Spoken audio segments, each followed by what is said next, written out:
Buongiorno, sono la dottoressa Donnarumma Lucia, specialista in reumatologia e lavoro nella medicina di Cittadella. Volevo ringraziare innanzitutto gli organizzatori per avermi invitata in questa giornata, in questa iniziativa soprattutto rivolta alla salute delle donne. Nello specifico vi darò qualche informazione per quello che riguarda le principali malattie reumatiche che per l'appunto coinvolgono le donne. Le malattie reumatiche cosa sono? Sono delle malattie infiammatorie di tipo cronico che vanno a colpire le articolazioni, le ossa e i muscoli. In molti casi diciamo che l'infiammazione che ne consegue è dovuta a un'abnorme risposta del sistema immunitario e per questo motivo molte di queste malattie rientrano tra le malattie autoimmuni. Allora, nello specifico andremo a parlare dell'artrosi, dell'artrite e per ultimo daremo uno sguardo anche all'osteoporosi. Dal punto di vista epidemiologico, le malattie reumatiche sono le più diffuse in Italia. Vedete qui al lato una tabella dove appunto sono riportate un po' le percentuali. Vedete che l'artrosi colpisce circa 3 milioni e 900 persone, seguono poi i reumatismi articolari, le spondiloenteroartriti, segue l'artrite reumatoide, la gotta, le connettivite e per ultimo l'osteoporosi. Per l'osteoporosi il 23% delle donne sono colpite queste se sono al di sopra dei 40 anni, mentre per gli uomini al di sopra dei 60 anni ne sono colpiti circa il 14%. In generale diciamo che in Italia le malattie reumatiche occupano il secondo posto per incidenza dopo le malattie dell'apparato cardiocircolatorio, mentre occupano il primo posto per quello che riguarda le malattie di tipo cronico degenerativo. Un decimo della popolazione, circa 5 milioni e mezzo di soggetti, sono affetti da patologia reumatica e per il 60-70% questa popolazione è rappresentata da pazienti adulti ed anziani e la popolazione femminile ne è in percentuale maggiore, tanto è vero che per la maggior parte di esse, diciamo, una buona parte di esse sono per l'appunto affette da malattie di tipo reumatologico. L'aspetto più preoccupante per questi pazienti è il declino della funzionalità, cioè il progressivo venir meno per quello che riguarda la capacità di svolgere in maniera autonoma le normali attività di vita quotidiane. Infatti è estremamente importante una diagnosi precoce, perché questo facendo, anche perché le diverse terapie oggi disponibili, che sono terapia farmacologica, la riabilitativa, l'occupazionale, la chirurgica, diciamo che in qualche modo hanno cambiato profondamente l'evoluzione di queste affezioni, consentendo quindi in qualche modo di migliorarne la prognosi e di conseguenza di andare ad incidere, di migliorare la qualità della vita dei malati stessi. Allora, vediamo un po' in dettaglio, parliamo un po' dell'artrosi. L'artrosi è la patologia reumatica più frequente, si tratta di una malattia degenerativa cronica che ha una progressione più o meno rapida e che va a colpire una o più articolazioni con un progressivo assottigliamento della cartilagine articolare a cui può seguire una deformità articolare dovuta per la produzione di particolari strutture che prendono il nome di osteofiti. I sintomi esordiscono di solito intorno ai 50 anni e soprattutto i soggetti femminili ne sono sofferenti e dei soggetti femminili quelli che si trovano in post-menopausa. Le sedi che più frequentemente sono colpite sono quelle che sono sottoposte a maggior carico, sono cioè le anche, le ginocchia e la colonna vertebrale. Però non dobbiamo dimenticare che per alcune categorie lavorative vi sono altre sedi come le spalle, le mani ed i polsi. Ecco, qui vi porto l'esempio di una radiografia di un ginocchio artrosico, vedete l'immagine sulla vostra sinistra che mostra per l'appunto il punto dove il femore si tocca con il piatto della tibia, in quel punto di contatto è il punto dove per l'appunto la cartilagine è venuta meno. Quindi si forma per reazione una sclerosi dell'osso e di conseguenza i cosiddetti osteofiti che è un sistema dell'osso stesso per cercare di riparare il danno in atto. Per quello che sono le cause, allora vediamo che ci può essere una familiarità, questo può riguardare soprattutto l'artrosi che va a colpire primariamente le mani, la cosiddetta artrosi deformante. Infatti molto spesso già le mamme, le nonne, così da parte femminile potevano essere sofferenti di questa patologia. Altra causa, non dimentichiamo il sovrappeso e l'obesità, se ci sono state fratture o lesioni articolari, lavori che richiedono posizioni forzate, lo sport e la stessa artrite reumatoide. Per quello che riguarda i sintomi, diciamo che la sintomatologia dell'artrosi si basa su quelli che sono i sintomi classici dell'infiammazione, quindi dove c'è il calore, la tumefazione, il versamento, dolore e l'impotenza funzionale dell'articolazione stessa. Nel dettaglio vediamo che generalmente un paziente affetto da artrosi lamenta una rigidità articolare, generalmente si tratta di una rigidità mattutina a risveglio che scompare dopo pochi minuti. Successivamente si può avere una limitazione funzionale, limitazione che è legata sia al dolore che alla ridotta mobilità articolare. Vediamo che si ha una riduzione per quello che riguarda la rotazione interna dell'anca, la rotazione esterna della spalle, oppure si può avere anche una riduzione della flessione del ginocchio. Si può avere il gonfiore è possibile perché c'è un versamento articolare e questo si vede soprattutto nelle fasi acute di malattia. Inoltre si possono avere i cosiddetti scrosci articolari, che non è altro che un crepitio che si ha al movimento passivo dell'articolazione, spesso si percepisce all'inizio del movimento, che dà proprio la sensazione di sentire un'articolazione che cede e a questo cedimento segue per l'appunto lo scroscio. Infine, come ultimo atto sintomatologico, abbiamo la deformità articolare dell'articolazione colpita. Come terapia sicuramente bisogna intervenire inizialmente su quello che sono gli stili di vita, quindi andare a correggere tutto ciò che favorisce l'artrosi stessa. Quindi è importante la riduzione del sovrappeso corporeo per andare a limitare il sovraccarico articolare, una modificazione dell'attività lavorativa che potenzialmente può essere lesivo. Poi è importante la fisioterapia e l'esercizio fisico, infatti c'è tutto un processo di rieducazione posturale globale che proprio è mirata alla correzione delle posizioni scorrette, al rinforzo della muscolatura di supporto e al recupero della mobilità articolare. Come fisioterapia non ci dimentichiamo dell'uso di terapie fisiche che servono per la riduzione del dolore e degli stati infiammatori, utilizzando dei sistemi come la crioterapia, la magnetoterapia, la TENS e via dicendo. Poi altro tipo di terapia sono i cosiddetti FANS, qui parliamo proprio, siamo nella sfera della terapia medica.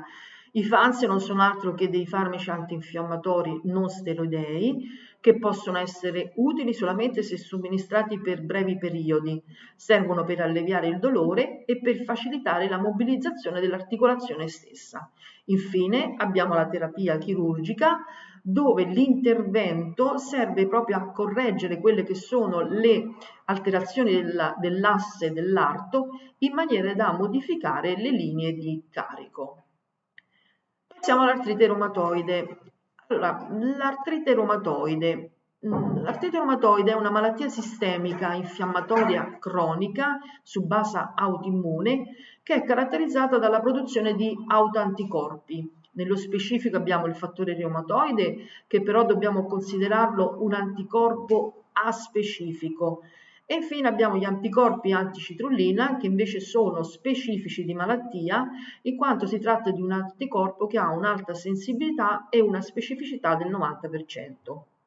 Questa malattia colpisce primariamente le articolazioni in maniera simmetrica ed aggiuntiva, a cui può seguire una deformità articolare. Caratteristica dell'artrite reumatoide però è che è una malattia sistemica, quindi può interessare organi parenchimali come il polmone, il cuore, il cervello, i reni.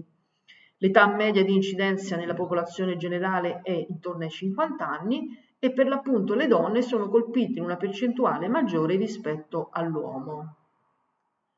Per quello che riguarda il decorso clinico dell'artrite reumatoide, questo è un decorso soprattutto è fluttuante. Infatti, se non è trattata adeguatamente, questa malattia sviluppa una disabilità moderata entro 2 anni, mentre dalla diagnosi, mentre dà luogo a una disabilità severa dopo i 10 anni. Diciamo che approssimativamente il 30% dei pazienti diventa inabile al lavoro entro 10 anni dall'esordio. Quali sono i sintomi cardine dell'artrite reumatoide da fare, diciamo, da mettere a confronto con l'artrosi? I pazienti affetti da artrite reumatoide lamentano una rigidità al risveglio nei movimenti delle articolazioni interessate. Questa rigidità generalmente supera i 30 minuti e migliora con il movimento. Il dolore che accompagna la rigidità è un dolore di tipo infiammatorio. Infatti si tratta di un dolore di tipo artritico caratterizzato dal gonfiore, calore, dolore e limitazione funzionale. Però esistono anche tutto un corteo di sintomi extraarticolari che per l'appunto sono indicativi di un coinvolgimento sistemico della malattia. Spesso i pazienti affetti da artrite reumatoide lamentano stanchezza, malessere generale, perdita di peso, un indolenzimento muscolare, quindi delle mialgie, febbre, un'infiammazione dei tendini e molti presentano delle piccole nodosità, dei noduli dolenti, cosiddetti noduli reumatoide, che spesso si vanno a reperire sotto la cute a livello dei gomiti e degli avambracci. Inoltre questi pazienti presentano un'aterosclerosi accelerata, per cui possono dar luogo a tutte le complicanze che sono tipiche di tutte le patologie di tipo cerebrovascolare. L'altra caratteristica, come avevamo già detto prima, è la presenza del fattore reumatoide o degli anticorpi anticitrulina negli esami del sangue. L'osteoporosi.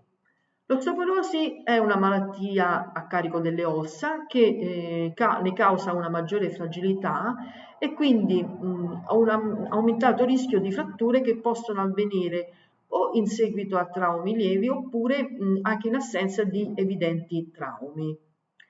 Vi sono due forme principali di osteoporosi. Noi abbiamo una forma primaria che colpisce il 95% delle donne in menopausa o gli anziani e una forma secondaria che 5% che colpisce soprattutto persone che sono affette da altre malattie oppure che assumono farmaci che vanno in qualche modo a modificare in senso negativo il metabolismo dell'osso. Tra le cause citiamo quelle fisiologiche, vediamo che l'osteoporosi si sviluppa quando le cellule che depositano il materiale osseo e quello che lo degradano non sono più in equilibrio tra di loro. Quindi non viene prodotto abbastanza osso nuovo per sostituire quello già presente oppure ne viene riassorbite troppo. Altro fattore è la menopausa, infatti aumenta l'osteoporosi in corso di menopausa aumenta il rischio perché diminuisce la produzione degli estrogeni. Gli estrogeni che sono i principali ormoni femminili che giocano per l'appunto un ruolo importante nel rimodellamento dell'osso. Anche una dieta povera di calcio e vitamina D è un fattore di rischio per osteoporosi perché il calcio è un minerale fondamentale per la formazione dell'osso e questo viene assorbito in maniera più efficace solo se i livelli di vitamina D sono adeguati. Tra le altre cause citiamo pure l'inattività, come per esempio essere forzatamente per i pazienti che si trovano allettati, oppure per l'uso di alcuni farmaci come il cortisone e farmaci antitumorali, oppure per la presenza di altre malattie di tipo renale o anoressia. Quindi in definitiva abbiamo detto che il rischio dell'osteoporosi primaria aumenta con l'età, infatti essa è considerata una malattia comune che interessa il 30% delle donne sopra i 50 anni.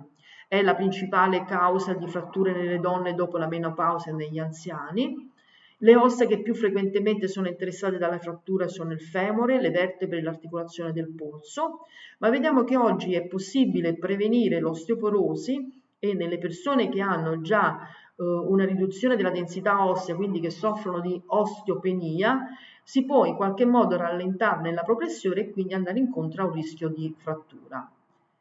Per quello che riguarda i sintomi, la malattia di solito è asintomatica, La malattia infatti è silente all'esordio, ma coincide, la comparsa dei sintomi coincide con la comparsa di una frattura di fragilità. In caso di frattura vertebrale generalmente si ha un'improvviso comparsa di un intenso dolore alla schiena, mentre per quello che riguarda l'altra sede come il collo del femore, questa sintomatologia è piuttosto grave perché costringe il paziente a un lungo periodo di allettamento. Per quello che riguarda la diagnosi, si basa in primo luogo sull'esecuzione di una densitometria ossea, che è un esame che ci permette di calcolare la densità minerale dell'osso, e generalmente le aree che vengono analizzate sono la colonna vertebrale ed il femore. Tra gli esami ematochimici vi sono alcuni esami del sangue e dell'urine dove andiamo a dosare il calcio, il fosforo e la vitamina D, che ci permettono per l'appunto di valutare lo stato di salute del metabolismo osseo. Infine, come esami strumentali, l'uso della radiografia, della risonanza magnetica della colonna vertebrale ci possono essere utili proprio per diagnosticare e datare le fratture vertebrali. Come prevenzione e trattamento è importante agire sempre sullo stile di vita e la fisioterapia, è importante portare avanti una regolare attività fisica, evitare il fumo e abuso di bevande alcoliche. Importante è l'integrazione del calcio, infatti l'apporto di calcio è variabile con l'età, per cui in alcune situazioni è necessario integrarne con l'assunzione di supplementi. La stessa cosa vale per la vitamina D, infatti la vitamina D viene prodotta nella pelle, nella cute con l'esposizione al sole, quindi diciamo che più o meno nei mesi estivi questa aumenta di quantità, però a volte il quantitativo non è sufficiente e anche in questo caso è necessaria una supplementazione. Infine esistono anche dei farmaci che sono rappresentati dai bifosfonati che vanno ad agire sugli osteoclassi, che sono quelle particolari cellule dell'osso che vanno per l'appunto a degradare l'osso stesso. Grazie.